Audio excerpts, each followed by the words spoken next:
वसुदेव सुतम देवम कंस चाणूरमर्दनम देवकी परमानंदम कृष्णम वंदे जगतगुरुम।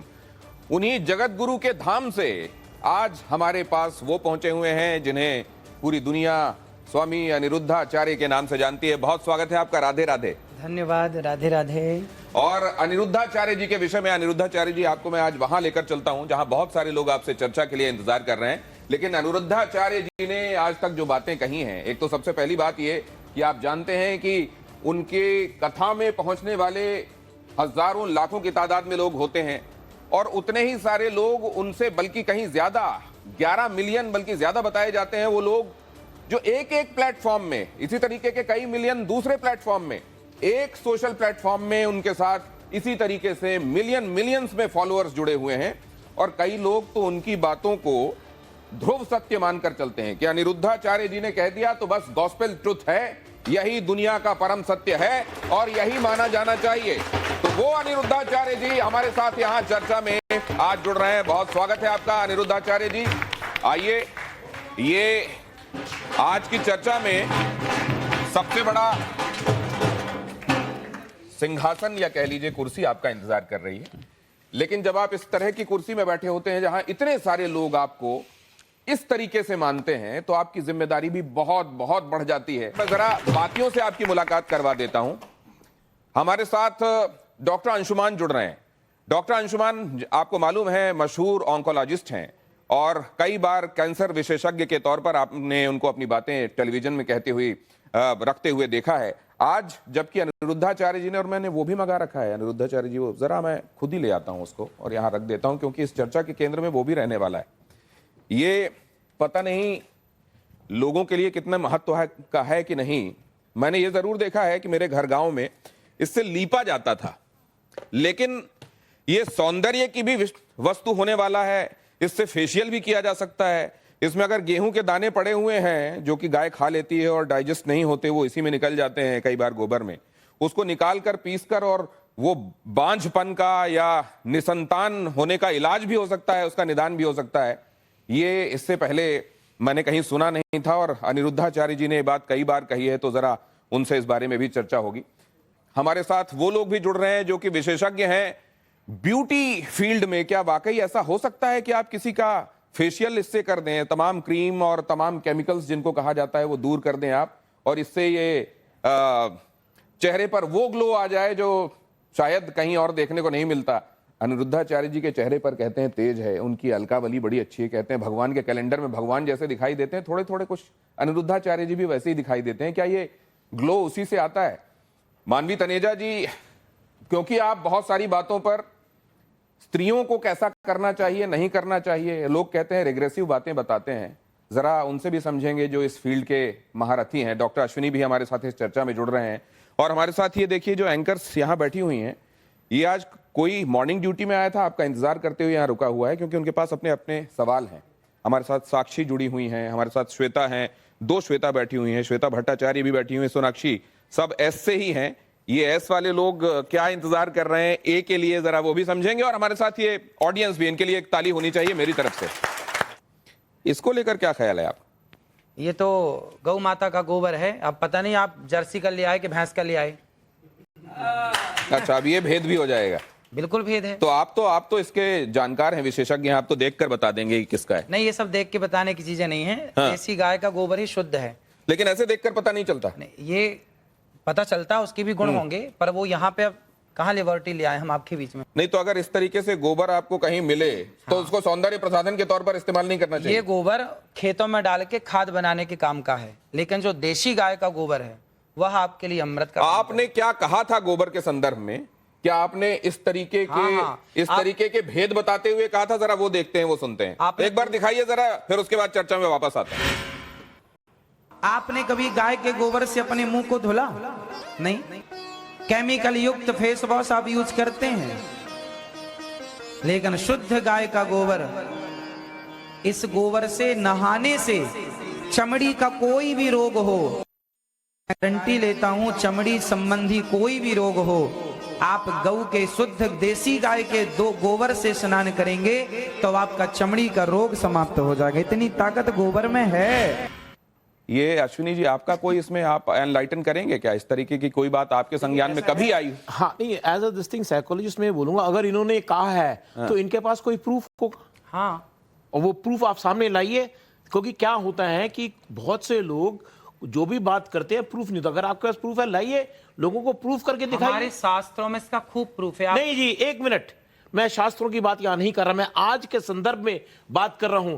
क्या आपने ऐसा कोशिश करी और आपको रिजल्ट मिला, और मिला तो उसको शख्स उनको भगवान, वापस लाइए। हम लोगों का एक त्योहार आता है जी, श्रावणी, सुना है आपने? बिल्कुल सुना है। श्रावणी कब आती है? आप बताइए ना, मैं आप सुन रहा हूं आपकी बात सारी। श्रावणी में हमारे यहाँ सारा समाज, ब्राह्मण समाज को ये निर्देश है, शास्त्रों में लिखा, श्रावणी जब होती है तो हमारे यहाँ गोबर से स्नान करने की परंपरा है। अभी श्रावणी में जो आई, उस श्रावणी में हमने खुद, हमारे साथ नहीं। हजारों ब्राह्मण सबने एक साथ। अनिरुद्धाचार्य जी, एक सेकंड, उनकी एक सेकंड, आप जो कह रहे हैं ना, गोबर का स्नान, कई बार वो किमाच नहीं होती थी जो लोगों के शरीर में लग किमाच जाती थी, अलग उसमें विषय। नहीं, मैं क्या कह रहा हूं, कई बार विधान है, हो सकता है श्रावणी में भी नहाते, हाँ। लेकिन इसका सौंदर्य प्रसाधन के तौर पर इस्तेमाल हो सकता है। कोई एम्पेरिकल इसके लिए एविडेंसेस हैं क्या? हाँ, पढ़िए आप शास्त्रों को। नहीं, अगर अब ये कह रहे हैं शास्त्रों को नहीं, नहीं, मैं मतलब शास्त्र की शास्त्रों बात को नहीं आप कर रहा। मानेंगे पुराने नहीं। शास्त्र की बात ही कर रहे हैं आज के अरे संदर्भ में। शास्त्र नए होते देखिए- नहीं, सब पुराने हैं। देखिए, ऐसा मैं शास्त्र की बात इसलिए नहीं कर रहा। नहीं, थोड़ी होती, कोई हमने थोड़ी लिख दिया शास्त्र। ड्यू रिस्पेक्ट, शास्त्र में तो बहुत कुछ लिखा है, परंतु आज के संदर्भ में, आज एक मॉडर्न जमाने में, अरे क्या ये चीज होती है? चलिए, इससे क्या आपने इससे आगे प्रूफ निकलते हैं। नहीं, इसका किसी लेडी को? तो ये तो ठीक है कि आप चेहरे पे कुछ और लगा लेंगे, लेकिन जिनको बच्चे ही नहीं हो रहे हैं, वो क्यों आईवीएफ क्लिनिक की तरफ जा रहे हैं? जरा ये देखिए क्या कहा अनिरुद्धाचार्य जी ने, जरा देखिए वो, और उसके बाद इस चर्चा पर लौटते हैं।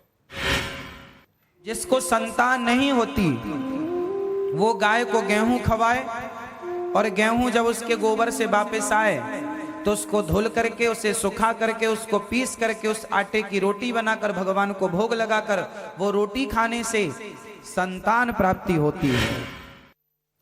अनिरुद्धाचार्य जी, हाँ, आप, मैं इस पे बोलूं? आपने ये किस पे एक्सपेरिमेंट किया? खुद पे, दूसरों पे देखा है? आप सुनेंगे आप? हाँ, ऐसा है कि देखिए, आप सैकड़ों डॉक्टरों को दिखाइए, यदि सैकड़ों डॉक्टरों को दिखाने के बाद आपको संतान नहीं हो रही है तो आप तो डॉक्टरों से हार गए, डॉक्टर ने मना कर दिया नहीं हो पाएगा। जब सबसे आप हार गए तो एक एक्सपेरिमेंट कर लेने में क्या बुराई है? आपने रघुवंशम महाकाव्य पढ़ा होगा, महर्षि कालिदास जी ने उसको लिखा है। भगवान राम के जो पूर्वज थे उनका नाम था दिलीप, उनके भी कोई संतान नहीं हो रही थी। तब राजा दिलीप ने गौ माता की सेवा की, और गौ माता की सेवा से दिलीप के संतान हुई, जिनका नाम रघु पड़ा, रघुवंश उनके नाम से आगे चला।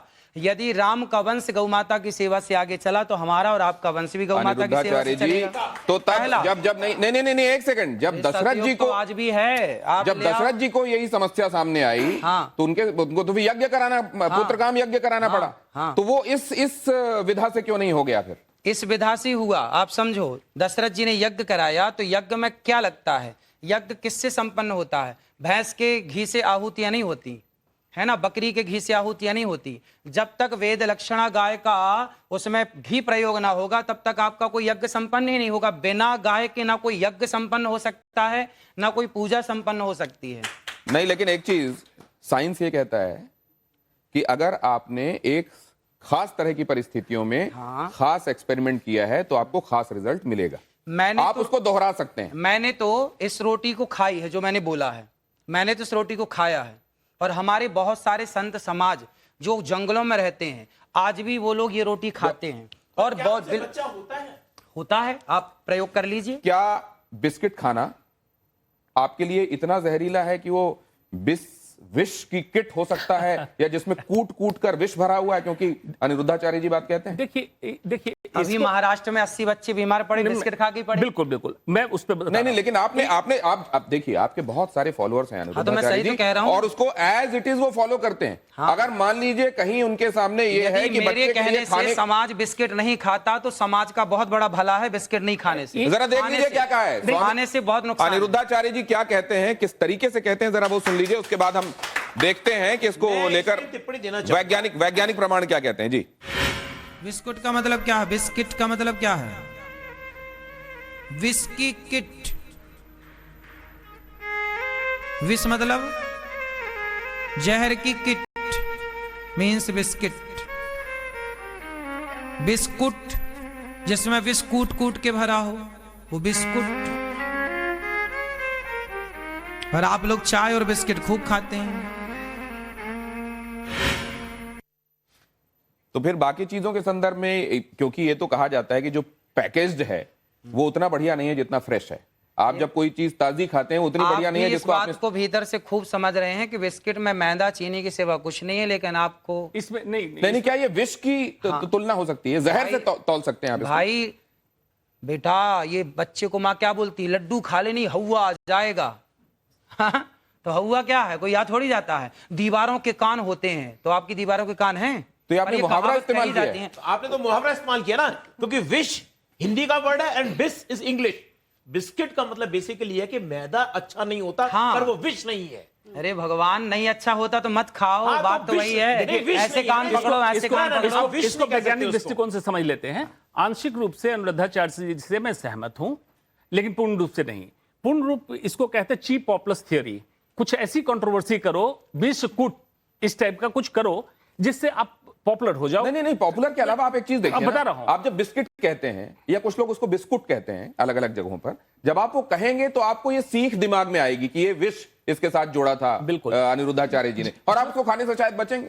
बिल्कुल सही है ना। लेकिन अगर ये ना कह के अनिरुद्धाचार्य जी आप ये कहें कि आप ताजा खाइए, Exactly. ताजा पकाइए, ताजा खाइए, आप जो डब्बा बंद है, बहुत दिनों से पैकेट में है, उसको मत खाइए, तो ये क्या ये ज्यादा साइंटिफिकली सही नहीं होगा और आप विवादों से भी इसके बचेंगे? आगे की वीडियो में सब तो कहा गया, पर आप सुन कहाँ रहे हैं? आप तो केवल 5 सेकंड का सुन रहे हैं। आगे तो कुछ भी और भी तो कहा गया है। हम तो 3 घंटे कहते हैं, आप सुनने को कहाँ तैयार हैं? आप तो सुनो बस वही नहीं, रहे हैं जो आपको चाहिए। महाराज जी, बात आप- ऐसा आप- है आप एक कि सेकंड। जो ह्यूमन माइंड होता है ना, एक सेकंड। माइंड वही पकड़ता है एक जो सेकंड वो सुनना चाहता है। अश्विनी जी, मैं दूसरी बात कह सही रहा है, हूं। पर हम तो बोलते आगे और भी। हम तो ये बोलते हैं अनिरुद्धाचार्य अंकुरित अनाज खाइए। आप मुझे कह सकते हैं आप पूरा नहीं सुनते, आप डॉक्टर साहब को कह सकते हैं, लेकिन जब कई महामंडलेश्वर आपसे आकर पूछने लग जाते हैं कि तो बिस्कुट विज्ञान की तो वजह से मैं नहीं छोड़ो, पूछते। विज्ञान तो छोड़ो, आप तो शास्त्र में भी एनक्रोच करते हो। आपने बता दिया कि शिव जी जो हैं वो उनके जीजा हो गए कृष्ण। दिखाओ वीडियो कहाँ। नहीं, आपने फिर माफी किस चीज की मांगी?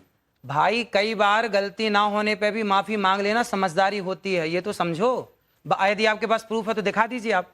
नहीं तो आपने ये कहा नहीं और आपने माफी मांग ली। फिर और इतने भाई हमारे ये माफी मांग लेने से महामंडलेश्वर, समाधान निकल रहा तो निकाल लो ना। कई क्यों विवाद महामंडलेश्वरों करना? ने क्यों विवाद जिन्होंने करना? ये तो कहा, समझदारी है। अच्छा वो जो आपने बात कही थी कि भगवत गीता में राधा जी का नाम जो है, हाँ है भागवत में। आपने उसमें जब उन्होंने माइक छीन लिया और आपसे कहा अब वो कि तो उनकी विचारधारा है। तो आप उनको गुरुजी करके मनाते रहे। भाई वो तो मेरे गुरु तुल्य, आप भी मेरे गुरु तुल्य हैं, इसमें क्या है? नहीं, तो लेकिन अगर मैं मेरा गलत पक्ष कह रहा जो हूं- है वो गलत नहीं है। मेरा पक्ष गलत नहीं है, मैं कैसे मान लूं कि ये पक्ष गलत है? भाव सुनिए, भावग्राही जनार्दना, बच्चा रोटी कहता है और एक छोटा बच्चा तोती कहता है, तो क्या बच्चे का तोती कहना गलत है? भाई ये तो समझदार के लिए सारा है ना कि भाई रोटी मांग रहा है तो आप समझदार हैं। लिखा शास्त्रों, भावग्राही जनार्दना, भगवान भाव के भूखे हैं ना कि वस्तु के भूखे। शब्दावली, व्याकरण, शब्दावली ये आपके और हमारे बीच में हो सकता है, पर भगवान के बीच में भाव है ना, इसलिए वहां पर राधा शब्द है। आप पढ़ेंगे तो राधा ही आएगा। पर नारी पैनी छुरी तीन तरफ से खाए, धन हरे यौवन हरे और घोर नरक ले जाए। पराई नारी से बच के रहना चाहिए कुल मिला के। मानवी जी से अभी तक बात ही नहीं हो पाई है। सौंदर्य पर कम से कम टिप्पणी का उनको हक जाता है, वो मॉडल भी रही हैं। मतलब किसी के साथ अगर कोई बहुत रूपसी है और उसके साथ कुछ अनहोनी हो जाए तो दूसरे वाले को ये कहीं से उद्धृत करने का भी एक मौका मिल सकता है कि देखिए वहां पर अमुक जगह ये कहा गया है कि उनके लिए भी सौंदर्य समस्या बन गया था, तो आपके लिए हो सकता है बन गया। नहीं देखिए, मैं तो ये बोलना चाहती हूँ कि मुझे चिंता का विषय क्या है कि इनके बहुत ज्यादा फॉलोअर्स हैं और जिस हिसाब से ये अपना टिप्पणी देते हैं या जिस हिसाब से ये सलाह देते हैं अपने फॉलोअर्स को, तो ये जो अनभक्त है उनको फॉलो करते हैं, तो समाज को ये कहाँ लेके जा रहे हैं उस चीज का मुझे बहुत चिंता है। दूसरी बात, ये कहते हैं गाय के गोबर से आप फेशियल करें या आप उसका सेवन करें, तो आचार्य जी के हिसाब से तो डर्मेटोलॉजिस्ट नहीं होने चाहिए, स्किन स्पेशलिस्ट होना नहीं चाहिए, क्योंकि वो सारे के सारे इन्हीं के पास आए। इनके हिसाब से कोई कैंसर का डॉक्टर नहीं होना इंपॉर्टेंट बात आप कह रही हैं। ये क्यों कह रही हैं बताता हूं मैं। क्योंकि आपने सिर्फ ये नहीं कहा कि गाय के गोबर का इस्तेमाल करोगे, तो आपने ये कहा कि मैं गारंटी देता हूं, और मैं उसका गारंटी कोई देता हूं प्रूफ कि नहीं है इनके त्वचा के पास। समस्त रोग नष्ट हो जाएंगे। और आपने ये बात उनका कही। कोई प्रूफ नहीं है, तो इसका मतलब सारे डॉक्टर्स को छोड़ के सारी की सारी महिलाओं को आपके पास आना चाहिए। कहीं ना कहीं आपकी बात में सच्चाई नहीं है, इसीलिए कोई महिला आपके पास नहीं आई है। देखो, और बोलने जो दीजिए, आप जरा कह रहे जवाब हैं लीजिए ना, जवाब लीजिए। देखो ऐसा है, ये सारी बातें जो हम कह रहे हैं ना, ये अभी आप लोगों की समझ के परे हैं। जब आप शास्त्रों को पढ़ेंगे, सत्संग करेंगे, गाय के बारे में रिसर्च करिए, गाय के बारे में तो थोड़ा जानिए। गायनेकोलॉजिस्ट भी नहीं होना चाहिए? गाय को आप मतलब जानते हैं, जो डॉक्टर गाय के बारे में क्या जानते हैं तो गर्भ होने के लिए और इतनी बड़ी विडंबना है कि हम अपने भारत देश में बैठकर, जिस देश में मैया भागवत जी में लिखा, आप अभी मांग रहे थे ना, भागवत जी में लिखा है, मैं आपको दिखा सकता हूं प्रूफ। जब भगवान श्री कृष्ण को पूतना लेकर के गई और भगवान ने पूतना को मारा, उस प्रसंग में 10वें अध्याय में यह लिखा है कि मैया यशोदा ने कन्हैया को गौ माता के गोबर से स्नान कराया, लिखा है ऑन रिकॉर्ड। अब विडंबना देखिए कि भारत देश में बैठ करके गौ माता का प्रमाण इस तरह से देना पड़ रहा है। बिल्कुल नहीं, सवाल कुछ और है, आप कुछ और कह रहे हैं। और सुनिए, आपने कहा अनिरुद्धाचार्य जी गारंटी की बात कर रहे हैं। हाँ, गारंटी। तो डॉक्टर्स क्या करेंगे फिर? भैया ने बोला ना कि लिखा हुआ दिखाओ। भागवत जी ले आइए, यदि आपके पास स्टूडियो में हो तो मैं लिखा हुआ दिखा दूं। बात कर लेते हैं। पहले मैं एक बार दे दूं आपकी बात का। इन्होंने कहा लिखा, आप ले आइए, आपके पास भागवत जी हो, भागवत जी के 10वां स्कंद खोल लीजिएगा और 6वां 7वां अध्याय खोल लीजिएगा। मैया यशोदा कन्हैया को इससे गोबर से स्नान कराती है, भागवत जी में लिखा है। दूसरा, आपने कहा कि गाय के गोबर में गेहूं है, उस गेहूं को खाने से बच्चा पैदा होगा। अरे भाई, एक बात तो समझिए, ये मॉडल जमाने के लोग बैठे हैं, आप भी मॉडल जमाने के हैं। आज के जमाने के लोग बिल्ली की पॉटी की कॉफी पी रहे हैं। तब तो एक महिला ले आइए जिसका आपने इलाज करा हो और आपके ये गाय के गोबर से जब सुन लीजिए, पहले अभी मैं आपको 10 लाके खड़ी कर दूं। तो बहुत चलती हैं। जब एक महिला को आपको दिखाना पड़ेगा ना, देखिए प्रूफ तो दिखाना पड़ेगा। पहले सुन लीजिए, क्योंकि आपके जो संगत में बैठे होते हैं, अभी के लोग होते हैं। सिर्फ इतनी बात नहीं है, उन्होंने एक और बात कही, बिल्ली की पॉटी जिसमें मिली होती है वो कॉफी। मुझे लगता है कि अनिरुद्धाचार्य जी को इस बात को लेकर कोर्ट में इसलिए जाना चाहिए, सुन लीजिए, क्योंकि ये सनातन के इस देश में अगर वो कॉफी पी जा रही है तो बड़ा मुश्किल है। लेकिन जरा एक सेकंड, ये महिला एंकर्स भी यहाँ बैठी हुई हैं। पहले मेरी बात पूरी तो होने दीजिए। आज का समाज बिल्ली की पॉटी की कॉफी पी रहा है, इसको क्लियर कर देते पहले। उसको उस कॉफी को पीने में, बिल्ली की पॉटी खाने में आपको कोई ऐतराज नहीं है, पर गौ दूध गौमूत्र पीने में और गौ माता के गोबर से निकले हुए अन्न को खाने में ऐतराज है। ये बड़ी कौन सी कॉफी की बात कर रहे हैं? मैं बता रहा हूं, आपको पता नहीं है, आप रिसर्च कीजिए। नहीं, मैं बता रहा हूं। क्या अनिरुद्धाचार्य जी अपने विषय के अलावा बाकी विषयों में जाकर भी असल में एनक्रोच करते हैं, या बाकी विषयों के संदर्भ में शास्त्रों में क्योंकि व्यवस्था दी गई है और वो शास्त्र पढ़े हुए हैं, इसीलिए बाकी जगहों पर भी टिप्पणी का उनका अधिकार है? इस पर आगे चलेंगे, लेकिन जरा यहां जो हमारे साथ हमारी कलीग बैठी हुई हैं, पहले श्वेता आपको लेकर आता हूं। क्या है आपके मन में जो आप जानना चाहती हैं? मैं तो ये जानना चाहती हूँ स्वामी जी, क्योंकि मैंने जैसे सुनी आपकी बहुत सी बातें, आपने महिलाओं के ग्रेड के बारे में भी कई बार बात की है कि ये महिला इस ग्रेड की है, ये महिला उस ग्रेड की। तो पहले तो मैं अपना ग्रेड जानना चाहूंगी, आप स्वामी हैं, बहुत लोग आपको सुनने आते हैं। कौन सी बात? कि जैसे आपने कहा कि ये महिला जो अपने पति को के साथ लड़ाई करती है, तो ये तो एकदम 3rd ग्रेड की महिला है। तो हम जैसी महिलाएं जो घर से अभी बाहर निकली हैं, दफ्तर में काम कर रही हैं, कभी रात में भी बाहर रहती हैं, दिन में भी, तो हम किस ग्रेड की आती है आपके हिसाब से? और एक बात और, जैसे आपने कहा कि महिलाओं को शांति बनाए रखने के लिए अपने मुंह पर उंगली रखी रहनी चाहिए, सबके लिए है ये बात, है ना? तो मतलब महिलाएं चुप रहे, देश की आधी आबादी चुप रहे। पुरुषों को भी कहा है, लेकिन महिलाओं के लिए आपने कहा खास पुरुषों के लिए आपने सुना ही नहीं, पूरी बात सुनना तो सीखिए। अच्छा, हाँ, महाराज जी बोलेंगे, बाकी सब चुप रहे हैं। तो आप यही बता दीजिए, पहले तो मेरा ग्रेड बता दीजिए मुझे, और दूसरा कि अगर हम बाहर काम करने वाली कामकाजी ग्रेड तो महिलाएं आप अच्छे से जानती होंगी कि आप कितना लड़ती हैं और कितना शांति से रहती हैं, कितनी संस्कारी हैं। आपका संस्कार आपको पता होगा, वही ग्रेड निश्चित कर देगा कि आपका ग्रेड क्या है। आप ग्रेड कैसे डिसाइड करते हैं महिलाओं की? भाई मैं नहीं करता। बोलने वाली महिलाएं 3rd ग्रेड की, कम बोलने वाली उससे ऊपर, वैसे कुछ ऐसा कोई प्रूफ है तो बताइए। और जो महिला गूंगी हो वो तो नंबर। अनिरुद्धाचार्य जी का कहना है कि आप अपने स्वभाव का विश्लेषण खुद कीजिए। आप कितना दूसरों से झगड़ते हैं, कितना शांत रहते हैं, कितना सामंजस्य बिठा पाते हैं, और उस हिसाब से अपना ग्रेड तय कीजिए। श्वेता, आप क्या पुरुष प्रधान समाज, पितृसत्तात्मक समाज, इसको बढ़ावा देने की तरफ अनिरुद्धाचार्य जी जा रहे हैं? मैं साक्षी आपका सवाल लूंगा, लेकिन जरा उससे पहले एक ये बाइट भी जो स्वामी जी की ही कही हुई है, अनिरुद्धाचार्य जी की, वो भी जरा सुन लें, उसके बाद इस चर्चा को आगे बढ़ाते हैं। हिंदू समाज में फकीर शब्द का प्रयोग नहीं होता, फकीर शब्द तो मुसलमानों में प्रयोग होता है। ये किस संदर्भ में आपने बात कही थी? आप पूरी सुन लीजिए तो सब संदर्भ निकल आएगा। नहीं, आपको तो, आपने तो खुद ही कहा है, तो आपको तो सब कुछ पता ही होगा। ऐसा है कि अब वो बहुत पुरानी वीडियो है, बहुत पुरानी। अब मैं बताता हूं आपको, आप तो जानते ही हैं आजकल मीम्स का जमाना है, चीजों को इधर से उधर लगा देने का और सामने करने का जमाना है। ये जो सामने हमारे आया, यहां पर पहले ये दिखाया गया कि हम तो फकीर हैं, झोला उठाकर चल देंगे। कौन बोल और उसके बाद आपकी ये वाली बात जोड़ी गई साथ में कि फकीर तो असल में वहां का शब्द है, यहां का शब्द नहीं है। आपने किस विषय में कहा था? अगर आपको स्मरण हो रहा हो तो कृपया बताइए।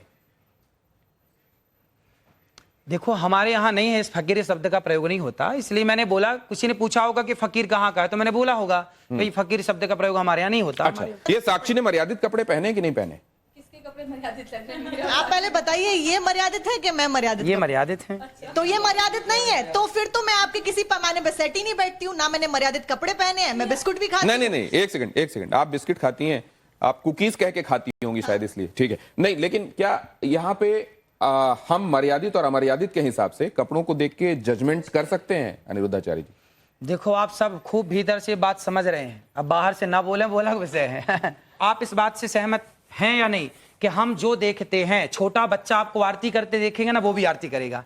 बच्चा घंटी हिलाते देखेगा, वो भी घंटी हिलाएगा। बच्चा जो करते देखेगा, तो बच्चा वो जब आप पहले आप पूरी महिलाओं बात की सुन इज्जत नहीं लीजिए। करोगे तो बच्चा उसी चीज को उनकी फॉलो बात करेगा। सुन लीजिए बस, फिर उसके बाद है अपनी ना। बात। ऐसा है कि बच्चा जो देखता है वो करने का प्रयास करता है, समाज जो देखती है वो असर उसके भीतर होता है। आप माने या बिल्कुल मत माने मेरी बात को, लेकिन आपने अश्लीलता देखी है सामने, और 9 तो साल आपके के दिमाग 9 में साल वो के अश्लीलता बच्चों का भरी जो होगी। रेप है। लेकिन जब ये कहा जाता है कि आप कपड़ों के विषय में बात मत कीजिए, आप अपनी सोच बदलिए, क्योंकि कपड़ों के संदर्भ में अगर आप बात करते रहेंगे तो असल में आप एक तरीके से उन लोगों को बढ़ावा दे रहे हैं जो अपराध करते हैं। एक सेकंड, तो इसको आप कैसे मानते हैं? भाई, कपड़े मर्यादित ही होने चाहिए। हमारे बाप दादों ने तो यही सिखाया। जो मैंने सीखा है वो मैंने बताया कि कपड़े मर्यादित होने चाहिए। पर लोगों को हैं? सूट सलवार और साड़ी मर्यादित कपड़े होते नहीं, हैं। वो शरीर जिसमें ढका हो। अनिरुद्धाचार्य जी सीरियल का हवाला दे रहे हैं। उन्होंने बबीता भाभी के बारे में भी बोला कि जेठालाल बबीता भाभी की तरफ आकर्षित क्यों होता है, ये भी आपने बताया था एक जगह। अगर आप कह रहे हैं ना कपड़े ढके हो तो मेरे को तो हिजाब पहन लेना नहीं, चाहिए, उस हिसाब हिजाब से पहनने की बुर्का जरूरत लेना नहीं है। चाहिए। नहीं, वो तो सबसे ढका हुआ होता है। आपने अच्छे कपड़े पहने। नहीं, महत्वपूर्ण कपड़े सवाल है। अलग कोई से, औरत मैंने अगर साड़ी चली पहनी जाए- है, मैं मर्यादित हूँ, लेकिन आपको मेरा बैकग्राउंड नहीं पता। क्या पता मैं रात को पार्टी करती हूँ, क्या पता मैं शराब पीती हूँ, क्या पता मैं घूमती तो हूँ, आप शराब घर ले पीती जाती हैं? हूँ। हाँ, मैं पीती हूँ। बहुत तो अच्छा। मेरे कपड़ों से आप मेरे कैरेक्टर को जज नहीं कर सकते। तो आपने शराबियों से बात करने बैठा दिया मेरे को आज।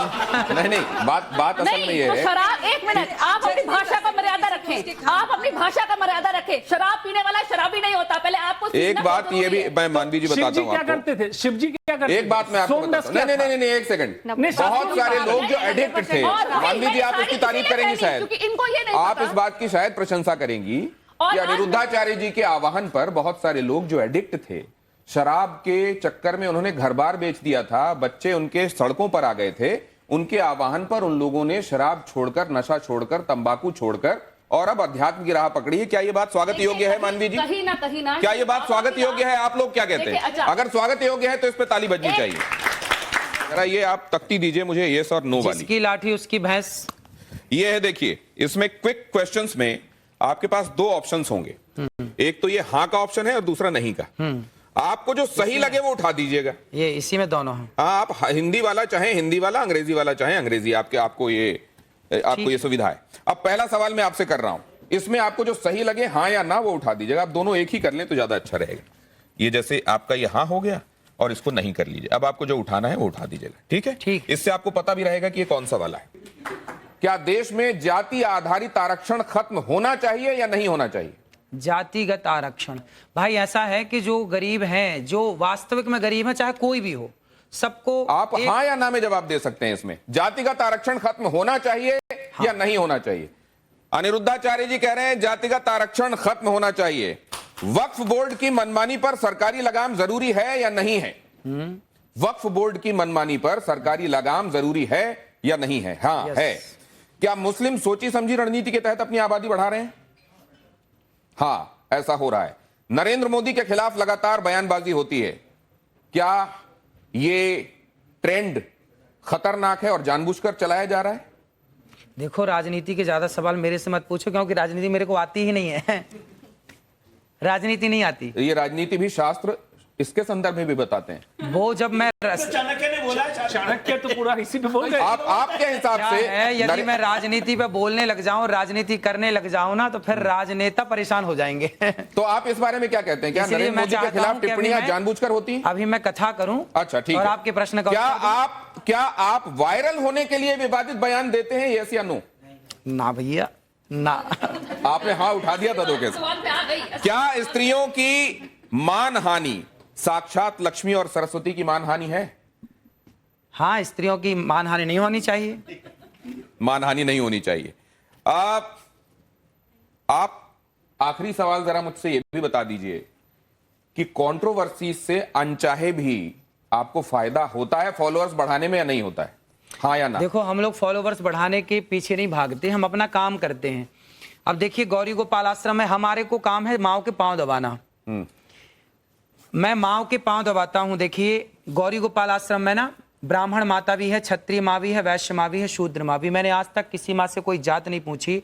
जो जातवाद की दीवार है, उस दीवार को गिराने का जो मैंने प्रयास किया है वो समाज को मानना चाहिए। और सभी माओ के मैंने चरण दबाए हैं एक साथ, और सभी माँ वहां सुखपूर्वक रहती हैं। तो मैं तो सेवक हूं, मैं तो पांव दबाना जानता हूं माओ के, माओ का सम्मान करना जानता हूं, नारी की इज्जत करना जानता हूं। और नारी की इज्जत इसलिए करता हूं क्योंकि नारी साक्षात लक्ष्मी है। अनिरुद्धाचार्य जी के फॉलोअर्स में महिलाओं की भी बड़ी तादाद है। अगर आप देखें, खासतौर से सोशल मीडिया फॉलोअर्स को अगर आप देखें तो महिलाएं बड़ी तादाद में उसमें हैं। तो एक निवेदन ये भी, महाराज आप वैसे शास्त्रों का अपने हिसाब से विश्लेषण करने के लिए आप उसके विशेषज्ञ हैं, लेकिन इस तरीके की बातें जो असल में शास्त्र कह रहे हैं लेकिन व्यवहार में उसका बहुत आप पर रिपरकशन होता है, हो सकता है, क्या आप आने वाले दिनों में उससे गुरेज करेंगे? आपका काम यथावत चलता रहेगा? देखिए, हम तो सीधी बात कहते हैं, अच्छी लगे तो अच्छी है, बुरी लगे तो बुरी है। क्या करें, सीधी बात कहने की आदत है। अब जो सीधी बात कहेंगे तो बुरा लगता है कुछ तो लोगों को। सीधी बात हम कहते रहेंगे, जिसको अच्छा लगता है। नो बकवास, ये तो आपने ऐड भी कर दिया असल में किसी का अनजाने। सीधी ये, लेकिन उन्होंने एक वादा किया आज कि आने वाले दिनों में विषय विशेषज्ञों को, जो सब्जेक्ट के एक्सपर्ट होंगे, उनको जरूर अपने साथ बिठाएंगे और उनकी टिप्पणियां भी लिया करेंगे। मुझको लगता है इसी से बहुत सारा समाधान हो जाने वाला है। बहुत धन्यवाद आप सभी का मेरे साथ आज चर्चा में जुड़ने के लिए। अनिरुद्धाचार्य जी, आपका विशेष रूप से बहुत बहुत धन्यवाद और आभार। धन्यवाद, धन्यवाद आप सबका।